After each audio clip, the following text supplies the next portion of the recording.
Olá, criançada! Tudo bem com vocês? Eu estou muito bem e estou muito feliz de estar aqui novamente para falar mais um pouco da palavra de Deus com vocês, tá? Mas antes, vamos orar. Vamos iniciar a nossa aula orando, pedindo ao Senhor sabedoria, tanto para a professora quanto para vocês, para nós colocarmos em prática tudo aquilo que nós vamos aprender hoje? E para o Senhor também abrir o nosso entendimento. Vamos orar, vamos lá. Feche os seus olhos, se concentrem. Vamos falar com o Senhor. Senhor Deus, é uma grande alegria estar aqui novamente nessa aula para falar com esses pequeninos. O meu coração está muito alegre, está muito feliz de poder compartilhar com eles mais um pouquinho da palavra de Deus.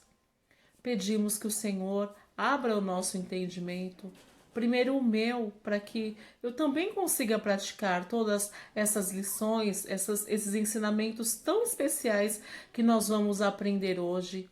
E peço também por cada criança que ela abra o seu coração para a obediência, para o temor ao Senhor, que ela se concentre e que ela consiga aproveitar muito bem essa aula. Em nome de Jesus, amém. Vocês se lembram na semana passada que eu contei para vocês que o povo de Israel estava sofrendo bastante? Lembra disso? Porque lá atrás eles tinham feito uma promessa para Deus de que não haveria outros ídolos na vida deles, somente o Senhor dos Exércitos, e eles resolveram ter amizade com os outros povos e, além disso, o mais importante, eles resolveram também adotar aqueles deuses para as suas vidas. Isso aborreceu, isso entristeceu extremamente o Senhor. E nós falamos também que Deus naquela época estavam levantando os juízes. Isso, eram aqueles homens levantados para o Senhor, para orientar, para libertar o povo ali naquele momento tão confuso que eles estavam vivendo. E nós falamos na semana passada de dois juízes, Otiniel e Eliúde. Foram os dois grandes juízes e libertadores do povo de Israel. Mas eu tenho uma coisa muito chata para contar para vocês. Na história de hoje, novamente, o povo estava cativo, o povo estava preso, estava escravo de um outro povo. Novamente, eles tinham caído na mão do rei Jabim, que morava lá em Canaã, que era um rei muito poderoso e muito perverso. Ele era perverso porque ele obrigava todos os israelitas a trabalharem muito para garantir a sobrevivência deles. E ele era poderoso porque diz que o seu exército tinha 900 carros de ferro. Quer dizer que quando o soldado ele ia para a batalha, ele não estava lá com o seu corpo vulnerável, com o seu corpo à mostra. Ele estava protegido por um carro de ferro. Isso era muito poder. E tinha uma outra coisa. O exército do rei Jabim era comandado pelo grande comandante de guerra, o Císera. Comandante Císera. Císera, guardem bem esse nome, que esse nome é muito importante na nossa história. Pois bem, eles estavam lá trabalhando muito, noite e dia, para garantir a sua sobrevivência, mas também, por causa disso, os israelitas eles estavam profundamente tristes e sem esperança. Eles estavam tristes por aquela situação e estavam sem esperança porque eles estavam tão envolvidos no sofrimento que eles não conseguiam mais lembrar do que o Deus de Israel já tinha feito por eles, né? Mas vocês se lembram que nós conversamos na semana passada? Que toda vez que nós erramos, existe uma coisa que acontece com a gente logo em seguida. Existe a consequência. Isso. Tudo aquilo que o povo de Israel estava vivendo naquele momento era consequência do pecado e da idolatria deles. Mas nessa história tem uma coisa diferente que nós vamos ver aqui. Deus não tinha levantado um juiz, Deus levantou uma juíza. Isso, uma mulher, uma juíza. É difícil ver mulheres, né, como protagonistas, como pessoas que tiveram seus nomes registrados na Bíblia, mas isso não significa que elas não tinham o seu lugar, elas tinham sim, e todo o registro que Deus fez, ele fez de acordo também com a vontade dele. Mas nós vamos falar hoje da juíza Débora. Deus diz que naquele momento tão difícil que o povo estava passando, ele levantou Débora para ser juíza. E vocês se lembram para que serviu o juiz? O juiz servia para orientar o povo.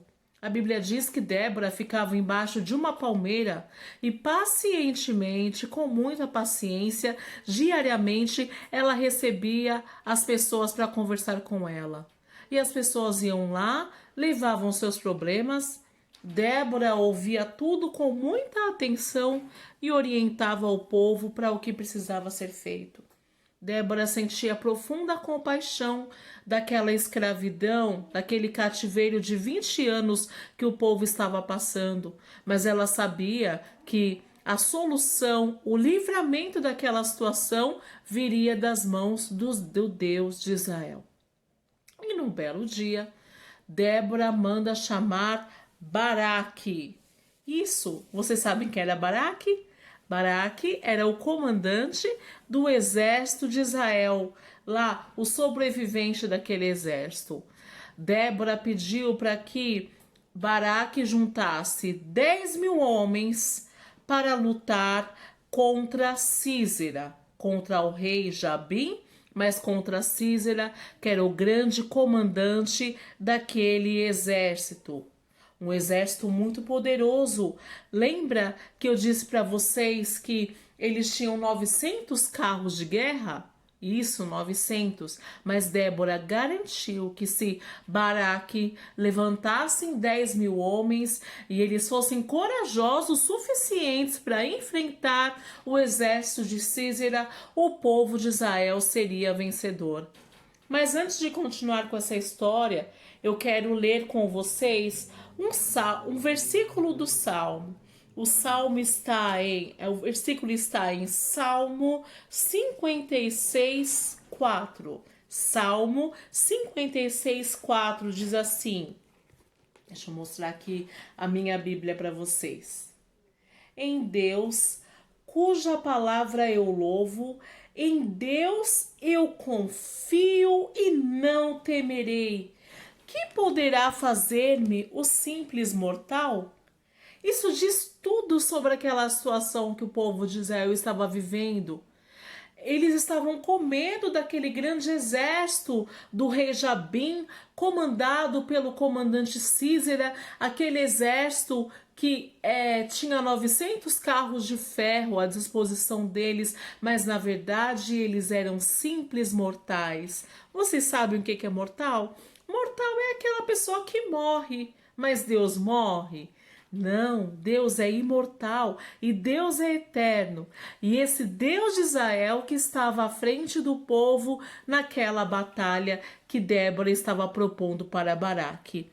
Pois bem, Baraque foi lá e disse a Débora assim: Débora, eu só vou topar ir para a guerra com esses 10.000 homens se você for comigo, se você estiver presente comigo naquele local. Isso não diz na Bíblia, isso é só uma coisa que a professora desconfia. Eu desconfio que Baraque fez isso porque ele percebeu que a presença de Deus estava com Débora ali e ele queria a presença de Deus perto para proteger e para dar vitória para eles. E Débora disse: claro, nós vamos sim, eu vou sim com você, mas tem uma coisa, Baraque.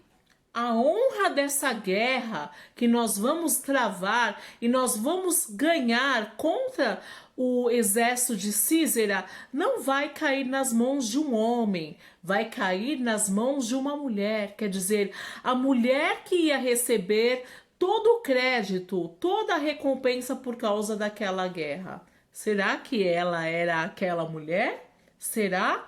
Vamos descobrir?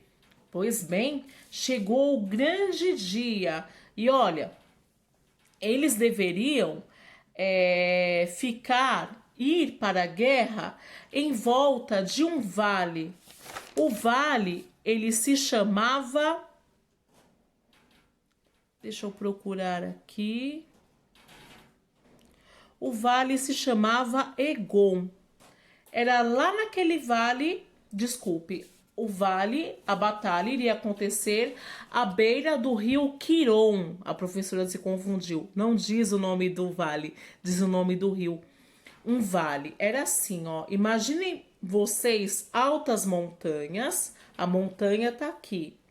O vale está aqui embaixo e em volta desse vale tinha o rio Quiron. Então, aqui estavam as montanhas, desce as montanhas, lá embaixo está o rio Quiron. Era em volta daquele rio que toda a batalha deveria acontecer. Só que antes de contar da batalha, eu quero contar para vocês de um detalhe. Lembra que Baraque conseguiu 10 mil homens? Pois bem, tem uma coisa aqui curiosa que vocês devem saber. Os homens do exército de Baraque não tinham uma espada, uma lança na mão. Eles eram prisioneiros ali naquele lugar, né? Então eles não tinham acesso a nenhum tipo de arma. Então imaginem a cena, o povo de Israel, o exército de Israel em cima do vale, 10 mil homens desarmados, e lá embaixo no vale estavam o exército do rei poderoso com os seus 900 cavalos. Isso mesmo, o exército de Císera estava na parte de baixo do vale. Débora falou assim: Baraque, chegou a hora. Podem mandar os homens que nós vamos vencer essa batalha. Será que eles venceriam a batalha? Baraque foi lá, obedeceu o que Débora estava falando, porque ele sabia que aquelas palavras viriam direto do Senhor. E quando o exército de Israel começou a descer o vale, sabe o que aconteceu? Começou a cair uma grande chuva. E choveu, e choveu, e choveu. E sabe o que aconteceu? Em volta do rio começou a criar uma grande lama, um grande número de barro. E aqueles poderosos carros de ferro, os 900 carros de ferro do exército inimigo, ficaram atolados na lama. E eles não conseguiam sair nem para frente e nem para trás. E nisso o exército de Israel foi muito inteligente e começou a atacar os homens que estavam ali naquela situação difícil.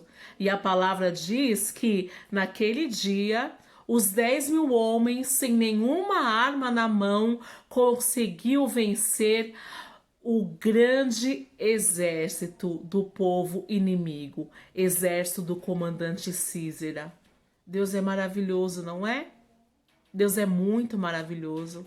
Não precisou de arma, precisou apenas que o povo voltasse a confiar, se lançasse novamente nas mãos do Senhor, e o povo deu a vitória. E Císera? Onde estava Císera? O grande comandante de guerra, aquele comandante tão confiante, tão corajoso, sabe o que ele fez? Ele, perna para que te quero, escapou. Ele escapou, saiu correndo, e na sua caminhada de fuga, ele se depara com uma mulher que se chamava Jael. Ele estava lá, né? E Jael viu que era o rei Císera e falou: "Oh, meu senhor, você está tão cansado. Você não gostaria de entrar na minha casa? Eu vou te dar um lugar para você descansar. Você tá com sede, né? Tá muito calor. Vem cá, eu vou te dar um copo de leite bem geladinho para você beber." Císera pensou: eu sou poderoso mesmo, não vai acontecer nada comigo. Olha, Jael, mas eu só te peço uma coisa, que você não fale para ninguém que eu estou aqui. E Jael disse, mentindo, pode deixar, eu não vou falar para ninguém que você está aqui. E ele entrou e ele ficou lá, todo à vontade, na sombra. Estava muito cansado, porque afinal tinha acabado de voltar de uma guerra. E a Bíblia diz que depois do leitinho gelado, ele resolveu tirar uma soneca, tirar um soninho. E quando estava dormindo, Jael foi lá, sem fazer barulho, pegou uma lança e tum! Fincou a lança na cabeça do grande comandante Císera. E Císera morreu naquela época. Aliás, naquele momento. E Baraque estava procurando Císera, porque naquela época de guerra tinha uma coisa que a guerra só era vencida quando o comandante fosse pego e fosse morto. Então Baraque estava procurando Císera em todo lugar para acabar logo com aquela história, quando de repente Jael desculpem, encontra com ele no caminho e diz: Baraque, vem aqui que eu tenho uma coisa para te mostrar. E quando ela abre a tenda, quem está lá morto? Císera. O grande comandante foi morto pelas mãos de uma mulher. Lembra das palavras lá atrás que Débora tinha dito? Que as honras daquela guerra não ficariam na mão do homem, e sim na mão de uma mulher? Isso, aquela mulher não era ela, aquela mulher era Jael. E então a Bíblia diz que todo o povo se regozijou muito e que Débora e Baraque cantaram um grande cântico de vitória e agradecimento ao grande Deus dos exércitos. Eu quero deixar aqui uma lição para vocês, já estamos acabando com a história. A lição é para vocês não temerem. Não temam. Quando você tiver uma prova difícil para fazer, quando você tiver um grande desafio que você se sentir pequeno demais para aquele grande desafio, você não precisa ter medo, porque o Deus de Israel, aquele mesmo Deus que estava com o povo de Israel, com o exército de Israel e com Débora e com Baraque, é o mesmo Deus que estava com você. Mas eu tenho uma coisa para te falar. Quando você vencer, quando você tiver vitória, em nenhum momento coloque essa vitória como se fosse um mérito seu. Quer dizer, vamos supor que eu, professora Silene, tenha uma prova muito difícil para fazer. Aí eu vou, por favor, Senhor, me ajude a fazer essa prova. Deus me dá vitória. Eu vou bem na prova. E quando eu acabar a prova e começar a contar da vitória para as pessoas, eu vou falar: é porque eu estudei muito, sabe? Eu passei a noite toda estudando, eu estudei, me dediquei, sou uma aluna muito aplicada, então fui bem na prova. E nessa minha fala aqui, em nenhum momento eu falei: foi o Senhor que me ajudou. Foi o Senhor que me deu sabedoria e conhecimento. E não foi isso que aconteceu com Débora. Não foi porque foi uma mulher ou porque foi um homem que venceu a guerra. O mérito não está em ser mulher. O que é importante saber é que Débora confiava plenamente que a vitória estava nas mãos do Senhor. E por isso não tinha nada, não tinha nenhum homem, como nós lemos aqui no Salmo, nenhum mortal que poderia vencer o povo de Israel naquela vitória. Sabe por quê, crianças? Tudo que acontece de bom, tudo que acontece de bom, toda a honra e toda a glória deve ser dada ao Senhor dos exércitos, tá bom? Não se esqueçam disso, de colocar a sua confiança somente no Senhor, tá bom? Vamos orar? Tem uma coisa importante. Essa semana eu vou mandar a fotografia das lições que vocês têm que fazer dessa história que eu contei hoje. São lições muito legais da revista. A revista é essa aqui. Deixa eu pegar para mostrar para vocês. Essa revistinha aqui. Eu tenho certeza que vocês vão gostar muito da tarefa. Olha lá, vou procurar saber se vocês fizeram a tarefa, tá bom? Vamos orar, agradecendo a Deus pela nossa lição? Senhor Deus, muito obrigada por tantos ensinamentos que o Senhor nos deu, porque o Senhor é um Deus tão maravilhoso e nós sabemos que o mesmo Deus que esteve com Débora e com o povo de Israel naquela batalha contra o comandante Císera é o mesmo Deus que nós temos hoje. Deus seja glorificado por causa disso. E quando nós tivemos as nossas batalhas contra as nossas lutas, em que em nenhum momento a gente acha que ganhou as nossas batalhas porque nós somos merecedores ou porque nós somos valentes ou porque somos inteligentes, mas que a gente coloque toda a nossa vitória nas mãos do Senhor, porque o Senhor é o único digno de honra e de glória. Em nome de Jesus, amém. Tchau, crianças. Um grande beijo para vocês e até semana que vem. Tchau, tchau.